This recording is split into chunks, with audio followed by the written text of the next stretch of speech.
that comes across. Cliff, are you out there? I am out there in television land. Yeah, the trumpet came out fine.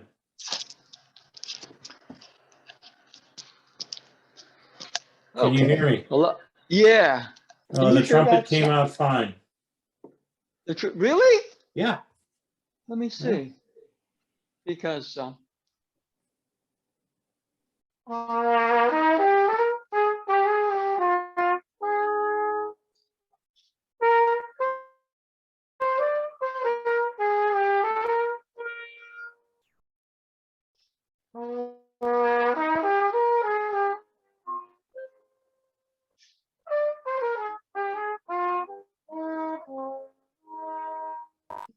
you recognize that song at all?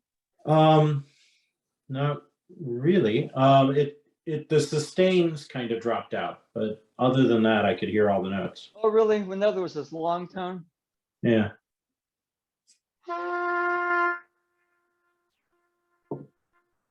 How much of that did you hear? I heard. Oh, really?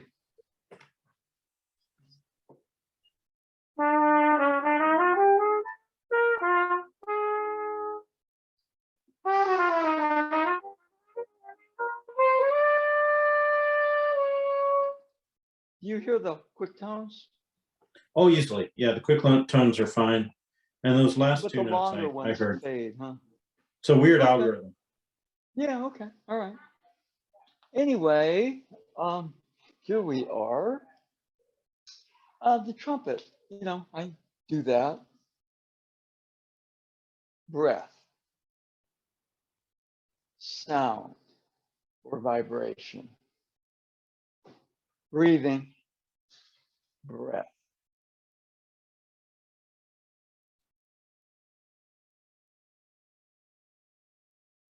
So similarities, between that and what else we do, breathing and breath are very different. Now, one of the things, for example, we'll focus a little bit on breathing. Now I'm going to focus on breathing in and out through the nose or other systems of breathing.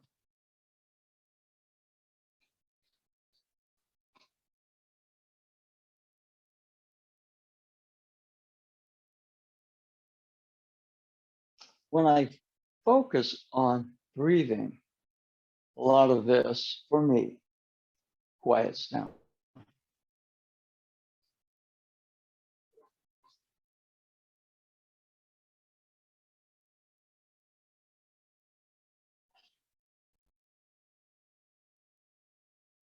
Okay.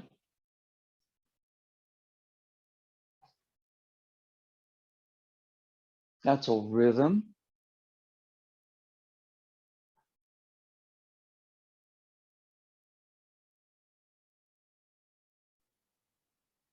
As the breathing gets a little more naturally deeper, certain things like if I'm carrying too much tension in the body, they start to kind of dissolve a bit.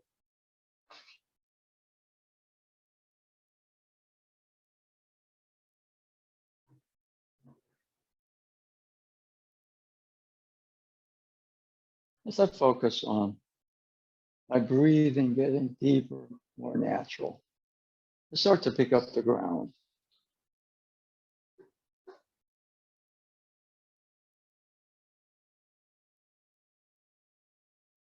Heart starts to open.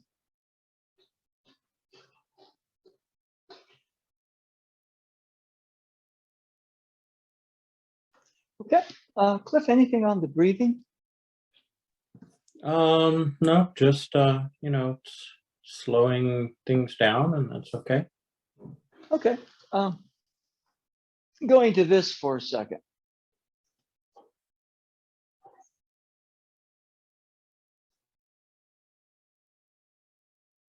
Before the sound, breath.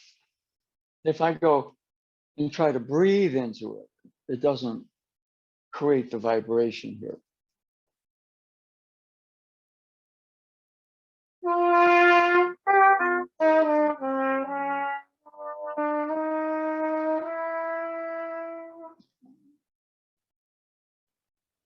So what I kind of notice, okay, now this isn't a class about a trumpet.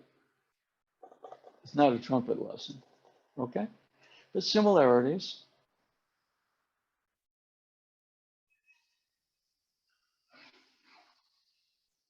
The arm is a part of a breath. Breathing, I gotta raise it. And when I'm breathing into the horn,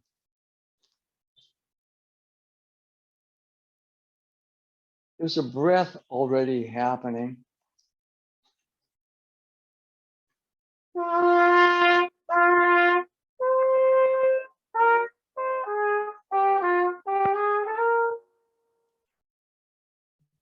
then of course, you have your 3 valves, and you also have the column of air, which is part of the breath. And depending on whether you want to go higher or lower, you adjust it. You have the breath obviously produces a type of vibration here, which goes into the horn. Okay, this is my tool.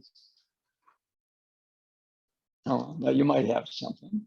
Now, for example, if I was playing something like a guitar, my physical motion is going to create a vibration to the strings.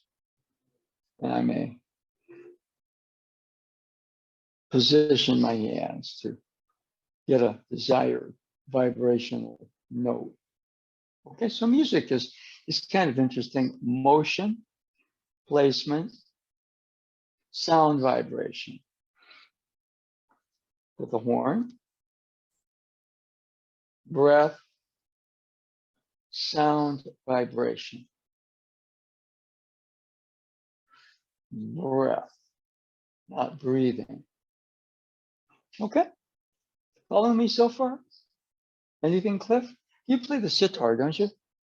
Yeah, but you know the interesting thing about that is that there are strings that are sympathetic strings that resonate when you play the same note on one of the main strings. So they pick up the vibration of the main string and they vibrate in harmony with that. Well, that's called a resonance, isn't it? Yeah, yeah. Vibrations matching. Yeah. Mm-hmm. Okay. Good. And so it's different because it's not a breath, instrument, but it does have that quality. The richness of the sound is due in part to the sympathetic strings. Okay. Yeah. So what we're doing a little bit right here, you're like, a lot of times, you're translating center, breath, ground into motion. I'm going to move some sense of stillness, and there's movement out of that. Okay. And one of the things, for example,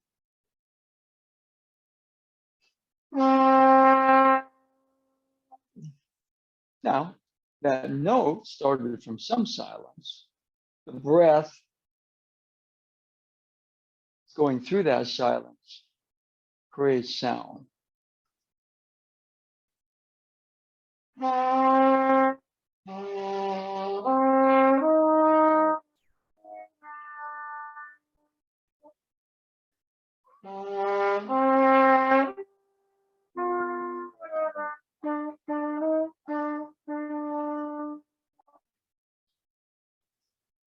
First couple of notes of My Funny Valentine. But there are spaces. Okay, again, the jazz great Chet Baker told a friend of mine who's his favorite drummer, Art Frank.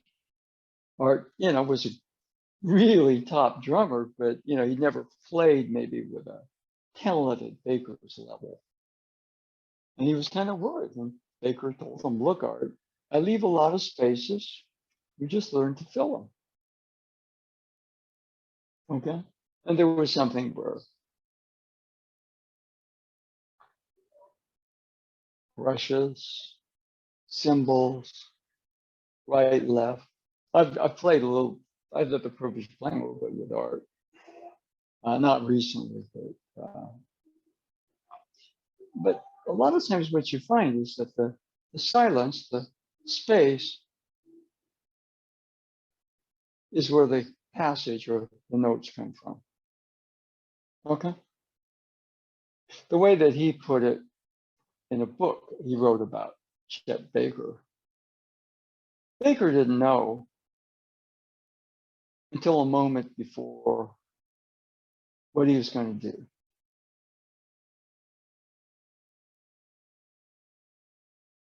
He wasn't like, I'm going to play the solo this way. It's more like, okay, there's an ensemble here and bass, well, maybe a bass player, maybe a pianist, drummer, okay, him, soloist, quartet.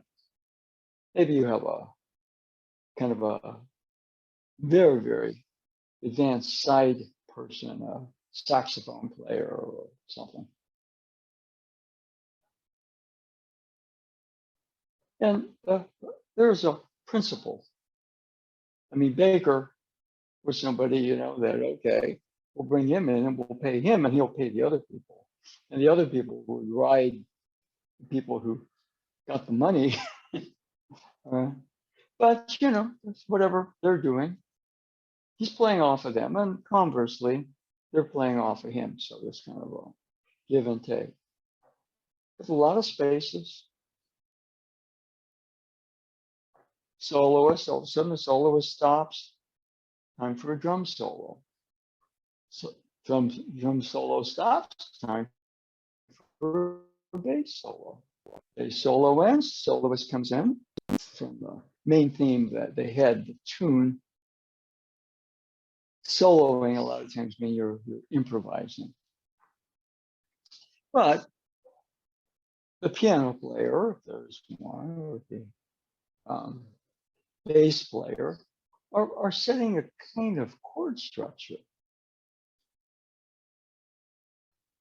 So it's not that the soloist is just going off. I mean, you can do that, but you know, it's, you know, there's a certain chord structure that's being set. And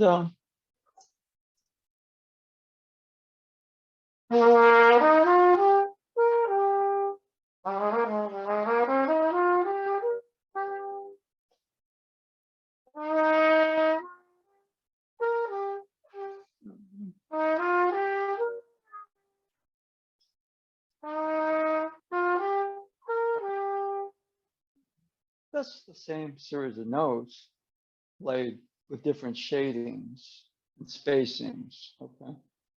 So within that, you can take 3 notes and play it, I don't know how many different ways. And you can add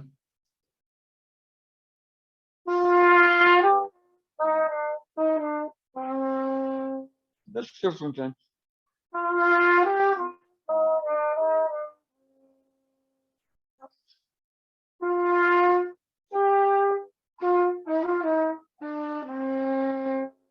shadings. Okay. Depending on what's coming through you, what's happening out there. So, you know, I don't know, today I had a little time, so I decided to warm up with this. Okay. Anyway, we're going to put this aside. Anything, Cliff, you want to add on that? Because you play music as well. Yeah, it's very similar in Indian music. I mean, you don't have chords, you have ragas, but you improvise within the raga and you can play the same note. You can approach it a variety of different ways with different techniques and bending pitch and all that. Yeah, okay. Yeah, so it's similar, right? Now, Aikido movement, a lot of times we kind of see the movement themselves are kind of like the chord structure. Okay, there are themes like entering and turning. But with a lot of times we kind of see the notes a certain way. You know, when I was in high school, you know, I was, you know, was first chair, you know, whatever that means. And you know, what I heard a lot was, okay, you're pretty good. Now get a style. Yeah, I played the notes. You know, I was supposed to play the notes. I was the lead trumpet player, so you know. But a style, you know, you know. And then what happened is I took the trumpet, I think it was 2007. I took it up again. And I just basically discovered Chet Baker. So I just would listen to him and play. And I didn't know what I was doing. I just was playing. So I decided to take a trumpet lesson at Music Warehouse or somewhere like that.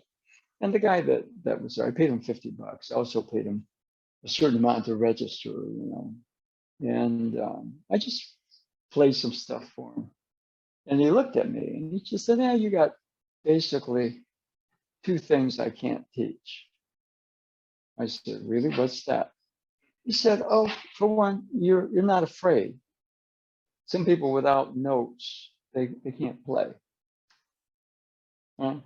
I didn't know what note I was playing. I just heard Chet Baker play, and I go, what he was doing.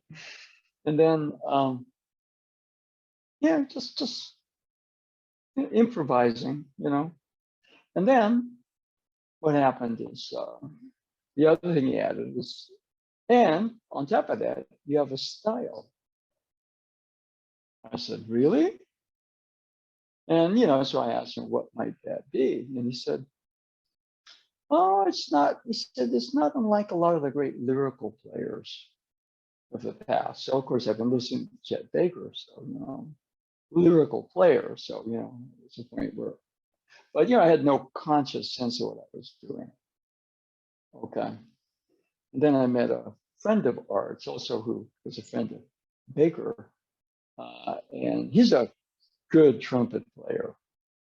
Okay, in fact, he couldn't make his living, so he went to high tech. So he actually got a, retirement and pension and healthcare, but he would play music on the side. And so I played a little bit for him. And he said, what did he say? He said something like, "Oh," he said, "you phrase like Chet and Miles." Of course, I listened to Chet. I listened to Miles a little bit. That was kind of, my base. I didn't try to do anything, but just listen to him. He said, "I like your sound." I said, "Oh." He said, "The other thing is you can't consistently follow chords." I said, "Well, yeah, I don't know what I'm doing anyway." But I sent him some other stuff, and he said, "You're starting to be able to follow them."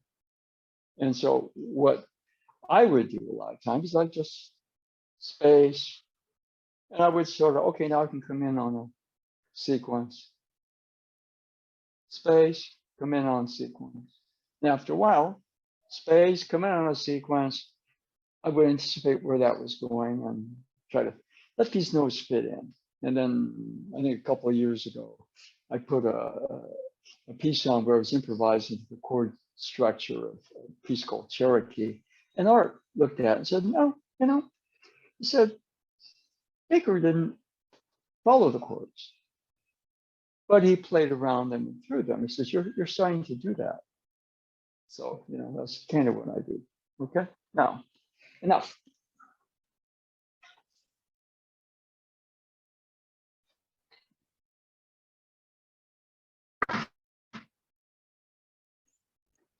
So I thought we'd do is just go through some movements here. Now, we're going to go through the 30 movements. But a lot of times, you get the 30 movements, like me in the SoCal High School band. Okay? You play notes, you do forms. So what I thought today is we might go through some things, sub-drills, so to speak. Okay? And one of the things I thought we'd do, start with the right foot back, thumb space. I'm going to go here, back foot steps. It's a sweeping motion. Okay, now this is like me breathing into the horn. And this is kind of like breath is already going on. Boom. What's the difference? Breathing into the horn, trying to create a sound. I need the horn, otherwise I'm just a vocalist. Boom. there's already a silence. From that silence, there's motion. And that's a little different than I'm trying to do the movement, which of course is the way anything starts. Boom. Okay. Now, what we're going to do, I'm going to release the left hand. And now, notice I'm holding, there's a long end and a short end. I'm not holding right in the middle. Going to release the left hand and swing it. The short end is now underneath. Thumb up, right, left hand. Thumb up, take, step back. Okay. We're starting right foot back. Release the left hand. This is forming like 3/4 of a circle. Thumb up, palm up from underneath, left hand. Grab right hand. I'm going thumb to thumb here, back. Now I'm going to go. Same motion. Now this is like me blowing air into the horn. Boom. Notice how the hips are turning that way, but the staff goes the other way. Let go of now the right hand, and the short end's underneath, right hand, and then back. Take a little bit where we go this way and back. This way and back. This way and back. This way and back. We're going side to side, working what I call the fire water changes. Boom. Boom. Starting with a sweep. Starting with a sweep. So the hips are going this way, releasing the upper hand, which is the right. The staff's going the other way. Hips that way. Boom. Boom. And back.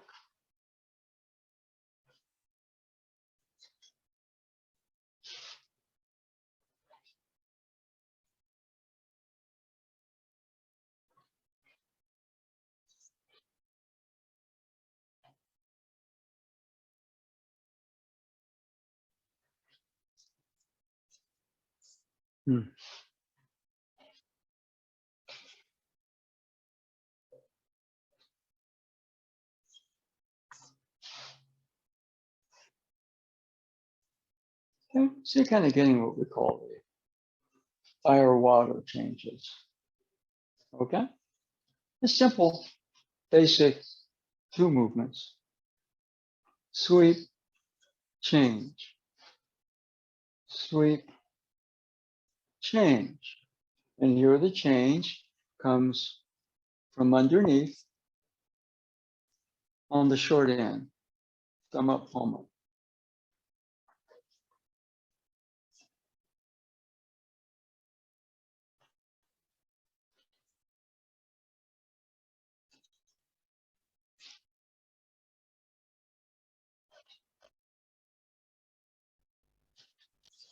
Okay, try a couple and we'll check in.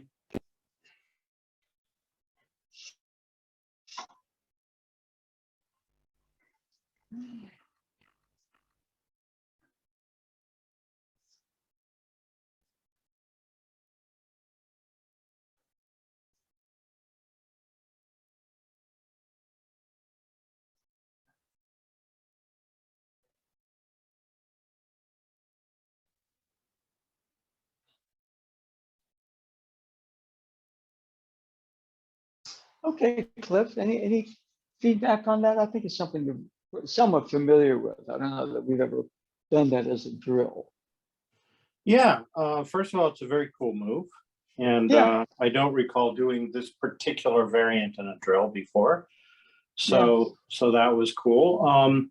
The thing I was working on, which I was having the most trouble with, was after the sweep, when I then reversed the direction of the staff to do the fire water change. I'm trying to do it without like just killing everything, right? Like I don't want to just stop, reverse it, and go. I want it to be one smooth motion. And that's a little challenging because it is coming, to a stop momentarily as you reverse. It's sort of Okay. So let's look at that. Okay. So we go here. Let's just stop. Okay. We're going this way, and then that motion. So we're kind of getting a stop. Oh, stop here. Okay. Now,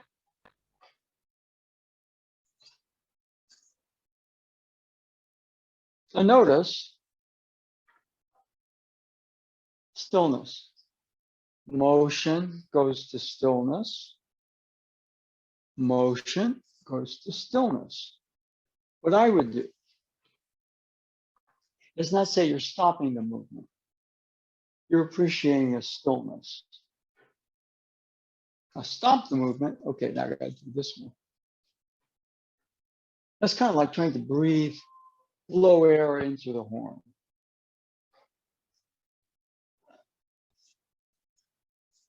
See, the stillness integrates the movement. Stillness. It's kind of what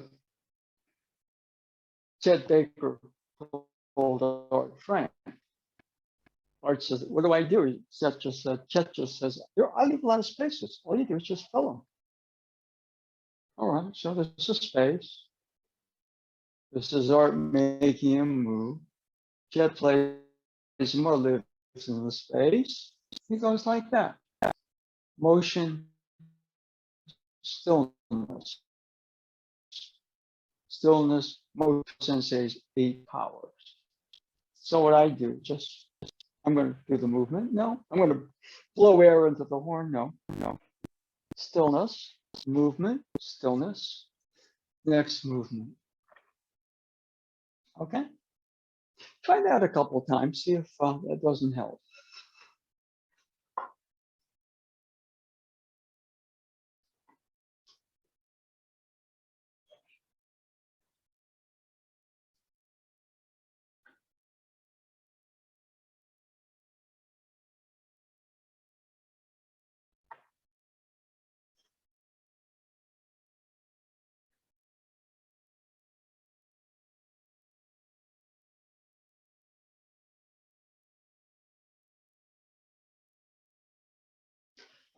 Anything right there?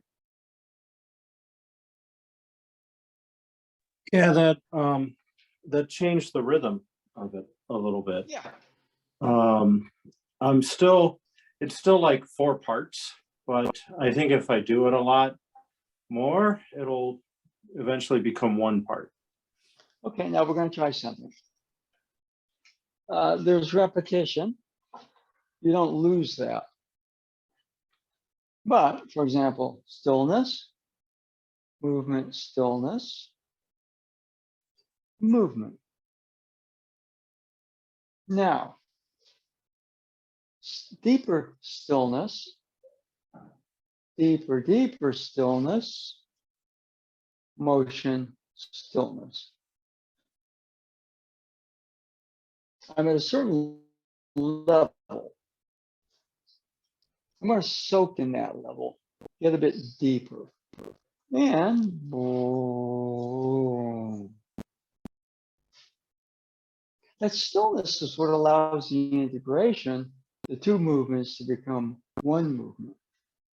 So instead of going movement 1 from stillness to stillness, and then movement 2, you soak in that original stillness.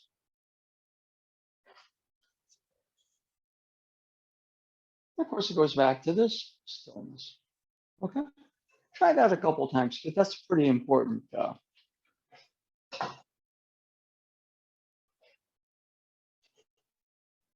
That's that's an important principle.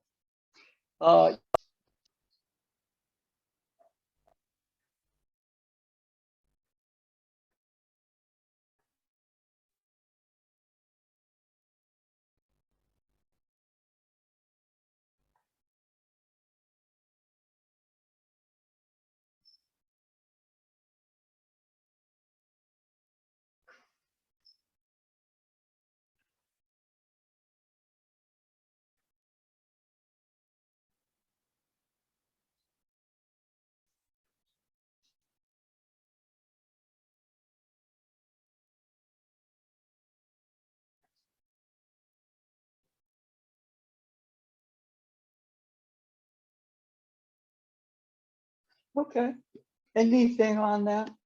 May help you or may not right now. Well, I just dropped my jaw, so I know I'm making progress. Yeah, that's something, by the way, that you don't have to do 380,000 moves because one of the primary things we're doing, the stillness becomes something that is itself. That stillness is always there. So again, too busy. I'm going to stand up. There's stillness. There's motion. Get too busy, but then the stillness, motion to now there's motion back to the stillness.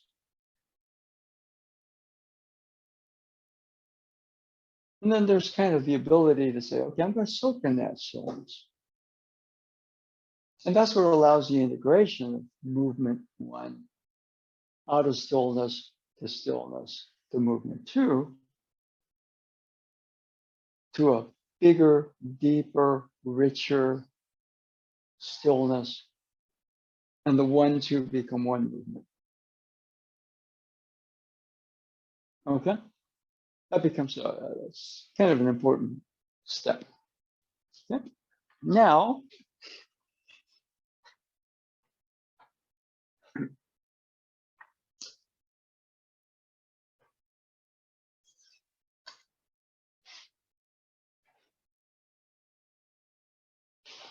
both sides.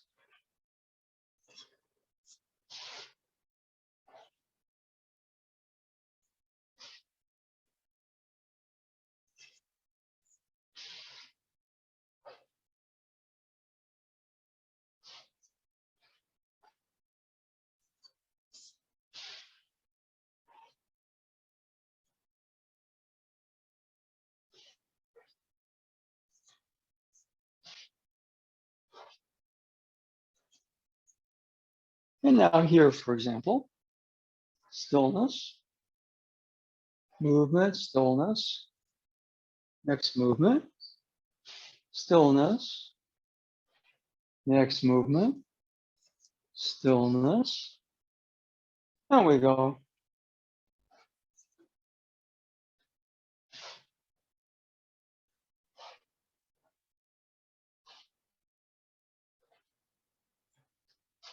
More deeper, richer, fuller stillness. Use that one motion.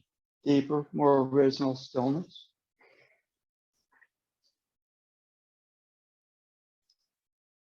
All movement comes out of stillness. And that movement goes back to some stillness. Okay. Now what I just did right there. Deeper, calmer. Stillness, there's calm, other words, there's emptiness, silence, and music.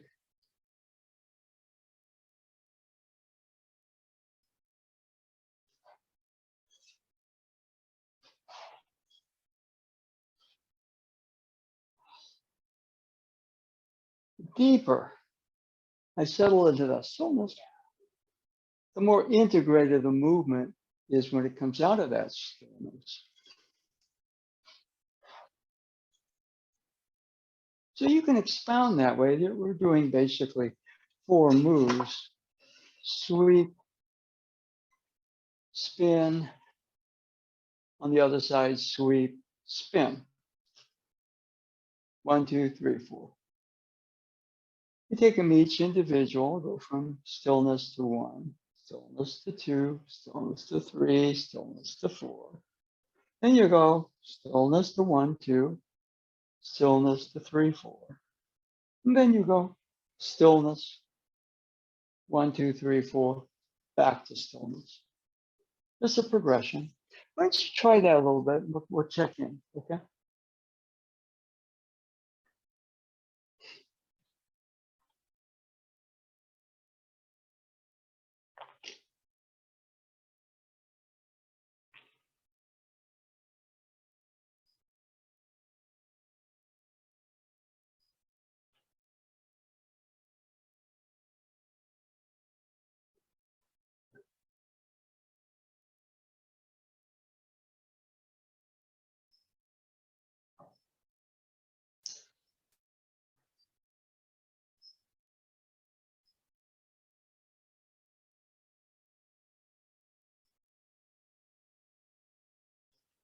Okay, any thing you want to share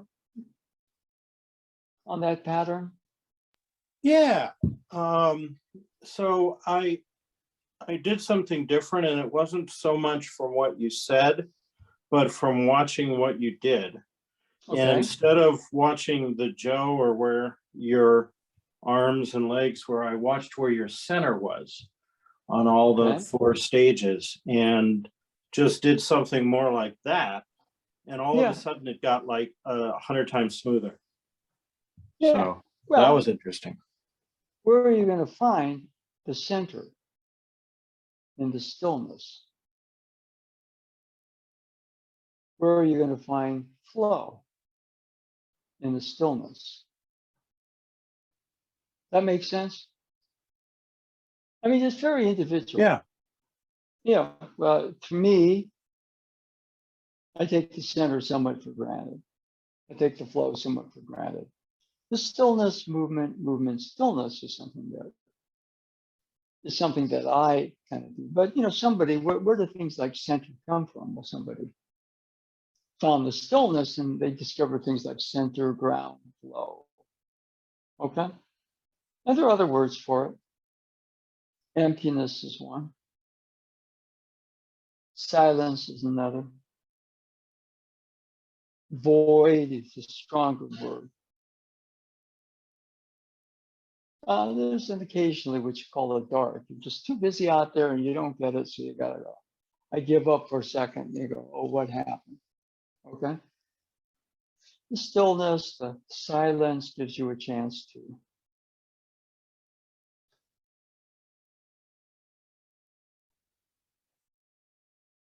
integrate further. Empty is not necessarily empty. It's just empty enough for you. Okay. So those are 4 moves. Why don't you try a couple more, just to see what else you may discover about it, okay?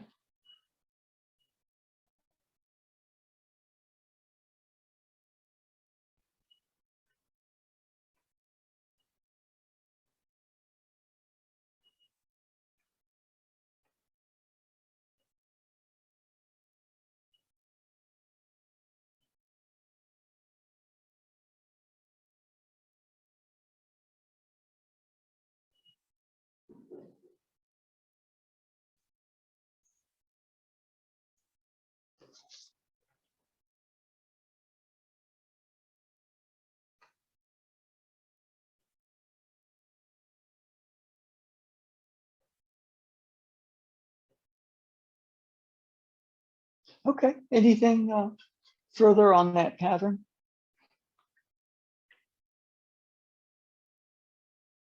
Just that I'm noticing that the movement of the center includes spirals. So Yeah, that became clear once I started focusing on it. And I just sort of slid into the groove. yeah, okay, there's a groove, it flows. less like what you're doing is blowing air into the horn. There's breath, placement of the horn, some knowledge of the technical, some level of technical mastery of the horn. And breath is translated into vibration or sound. Okay? Now, what I'm about to say is, well,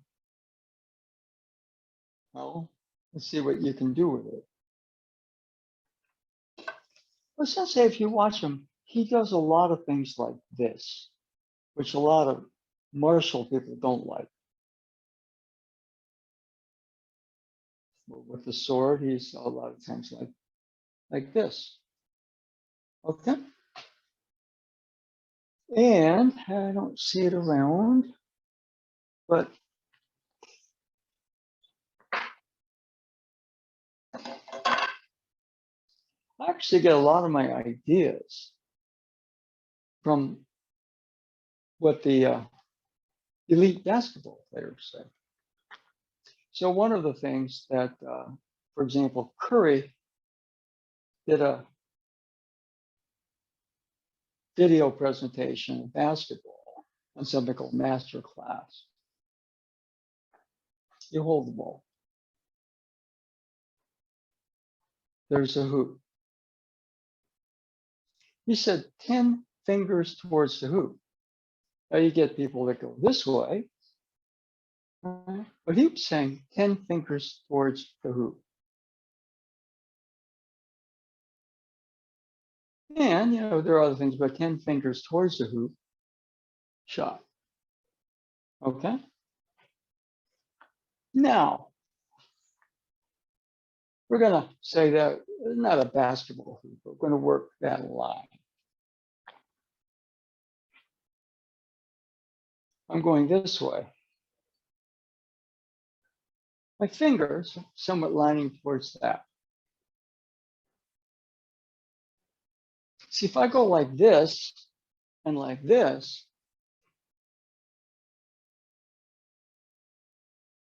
and it's hard because, you know, you're going like, I'm going that one. But see, if I go like this, I'm blowing air into the horn.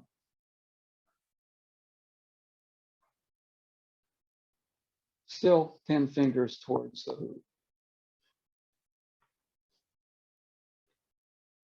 Fire water change.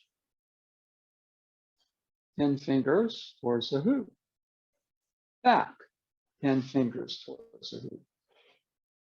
10 fingers towards the hoop. 10 fingers towards the hoop. 10 fingers towards the hoop. Okay. Now that is hard because when you grab this way, what happens is you stop the movement. There's stillness and there's motion. And if you go like this and like this, let's try to muscle a note when you're playing the horn. There's breath. There's embouchure. You may adjust. Lower notes, higher notes. Your air column. It's different than blowing air in. It comes out of breath. So, even here,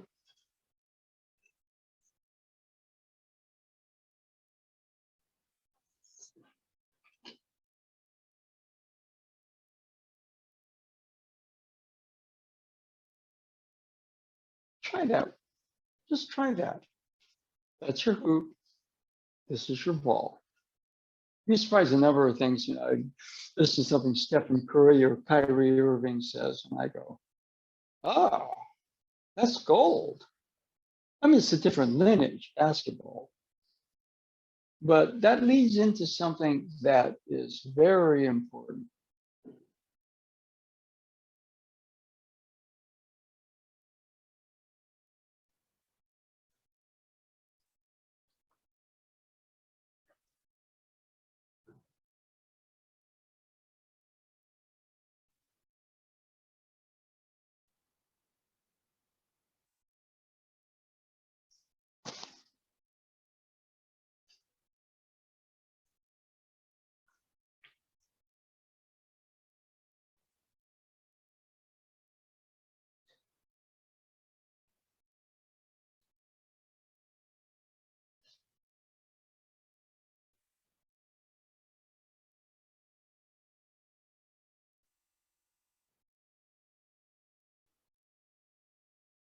Okay.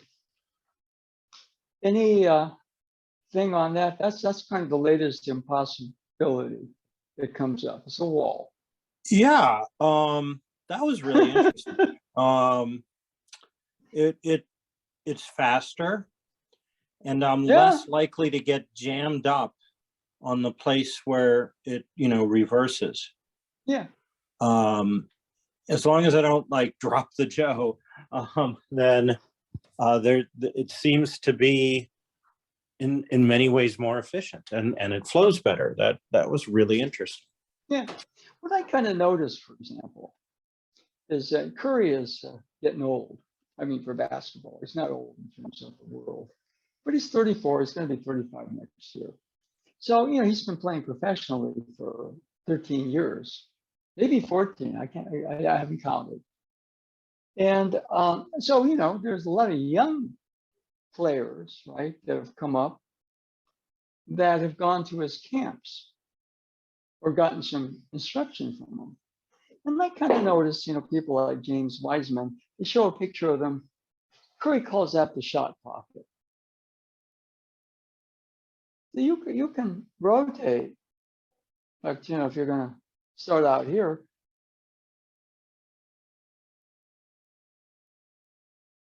but the fingers go towards the hoop. And so I noticed, other pictures of people shooting. It's kind of like, okay, there's a hoop. And one hand is here, the other hand's here. That works out to about 15, 18 feet. But see, I don't do that. That's a very important one. Curry, for example, he doesn't have what we call a high release. He releases around this level. But it's really very fluid. Boom, and it's out. Then he has range. He's able to translate the power from his legs and shoots through his core out his fingertips. Okay. So one other thing, for example, if you're kind of going like this and going like that, you're breaking in. Boom. See how the hips turn? Boom, so that quick motion. Boom. All right. Now here,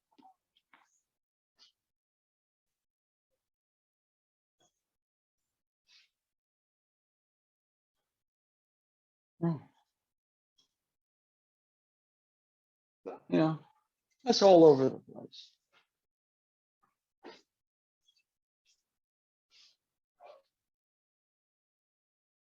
Now, what happens with that is you really keep that alignment with the fingers all,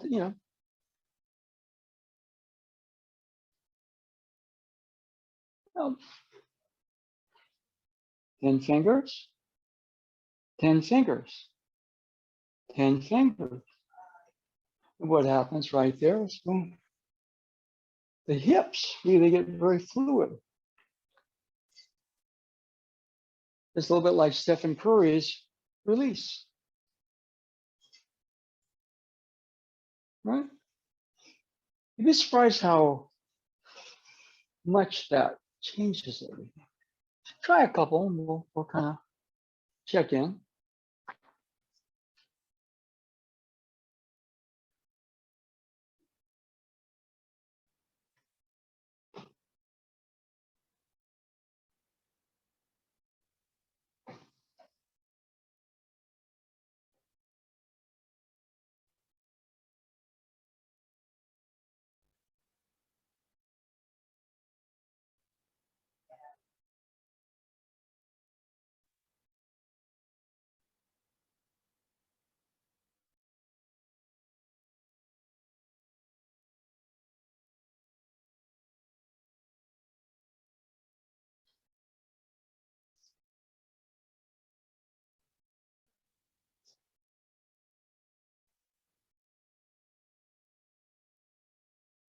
Okay, Cliff, anything?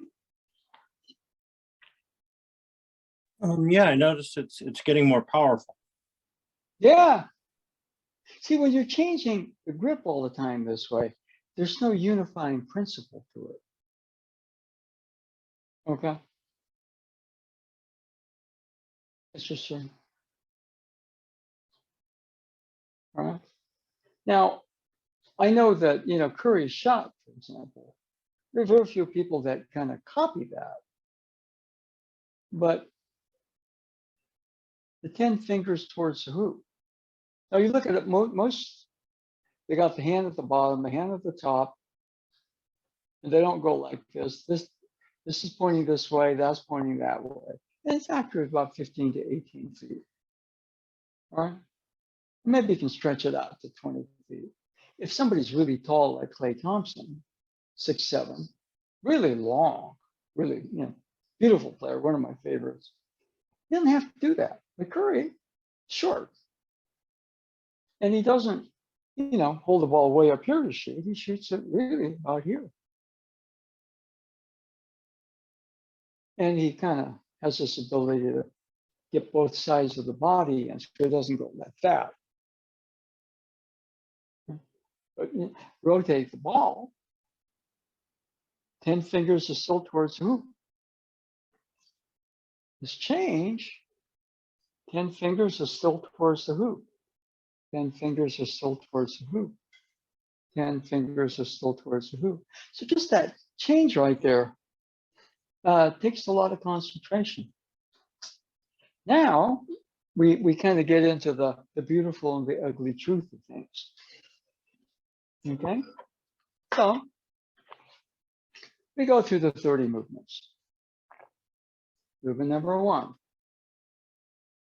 2, 3, 4, 5, 6, 7, 8, 9, 10, 11, 12, 13, 14, 15, 16, 17, 18, 19, 20, 21, 22, 23, 24, 25, 26, 27, 28, 29, and 30. Okay? So you can get really good at that.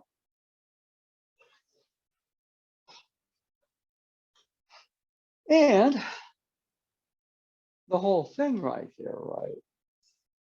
You're learning, the fire water changes. You're learning like for example, the cutting motion. But I want you to see how 10 fingers towards the hoop.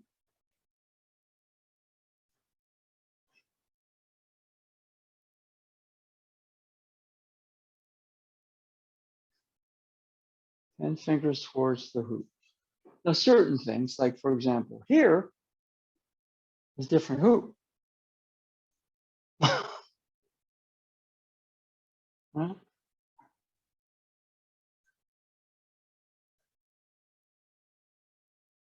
Okay, so there are turns which kind of changes things. Halftime, you change hoops in basketball.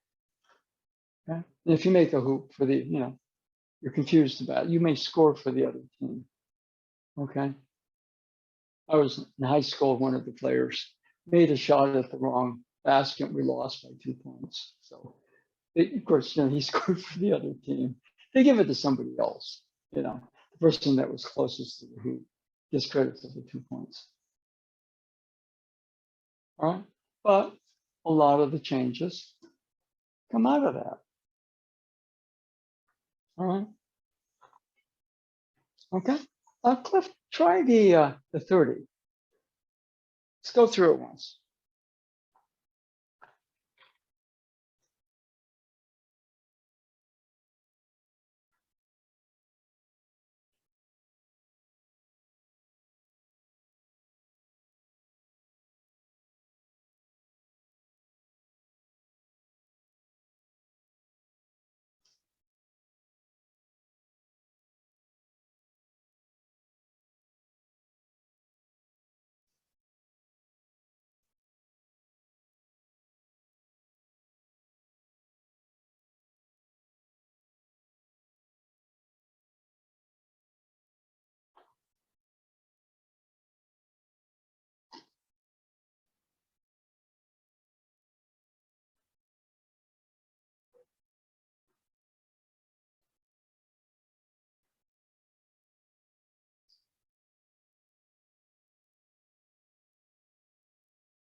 Okay, anything you notice?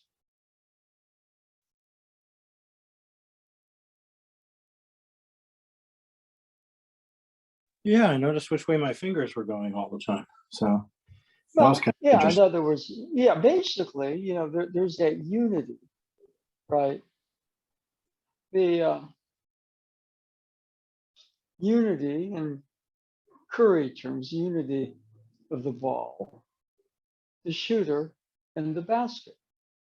There's a unity, three separate things, but there's certain principles that create a unity.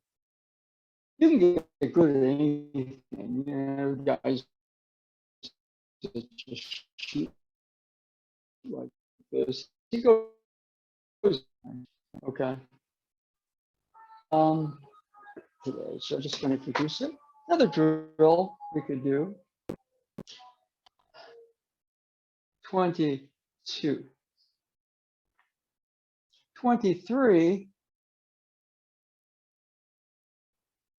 right, left, cover. Right, left, cover. Now I want you to see what happens when I'm going this way versus 10 fingers towards the hoop, 10 fingers towards the hoop, 10 fingers towards the hoop. If you go this way, that way. Boom, there's a unity. Oh, oh, oh. Yeah. What's also harder is if you try here, left side, go left first, right, and then cover. Left, right, cover. But 10 fingers towards the hoop, 10 fingers towards the hoop, 10 fingers towards the hoop. Try that a couple times, then we go around.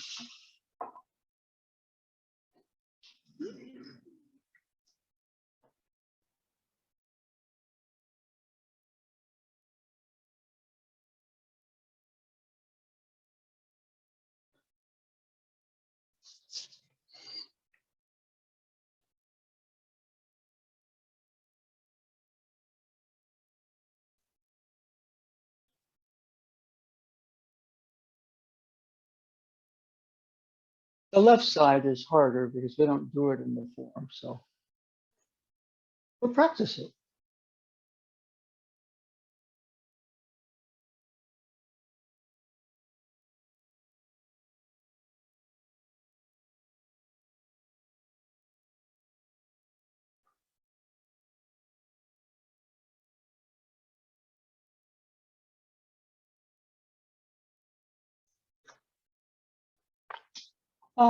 Anything on that? That's probably the hardest change in the 30 movements. Can you get a feel for the 10 fingers towards the hoop through that motion? Yeah, and it's definitely feeling more like one thing rather than three things. Yeah, we You know? said something interesting in one of the passages of the secret teachings. He was really talking about a stream or river and how through these rocks, there are all these changes that occur. And he didn't say this, but sometimes you get an insight. But with all the changes of the water going through reeds and rocks and everything, there's a unity of the stream or river with itself. Not just the harmony, but the unity. And so, you know, when you're kind of doing some of these changes, what we're doing a little bit with the, you know, with Stephen Curry's 10 fingers towards the hoop analogy, one thing you'll find is your hips start to do a lot of the changes. If I'm holding this way and this way, then my hips are kind of stuck. But, you know, if I'm going this way, my hips are rotating. Oh, they're rotating. And so I get a much better product here, right? The person that's right. And you know, there's change, change. The fingers are still pointing towards the hoop. Okay. To some degree, purists criticize our sensei because he holds a lot of things like this.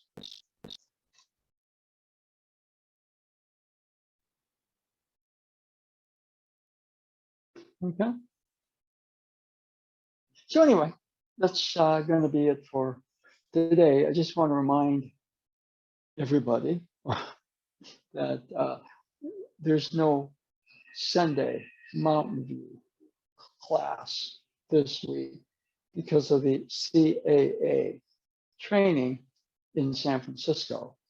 I will be doing it online. Okay, because Elle's here and it's real difficult. It's just Redwood City, she probably would attend the meeting, but all the way over there. So I'm not wanting to leave her for that amount of time there and back. So I'll be attending online. Okay.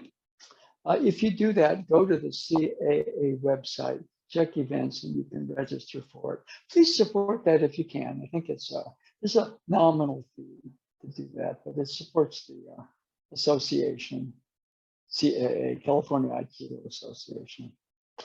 Okay, so I thank you for tuning in.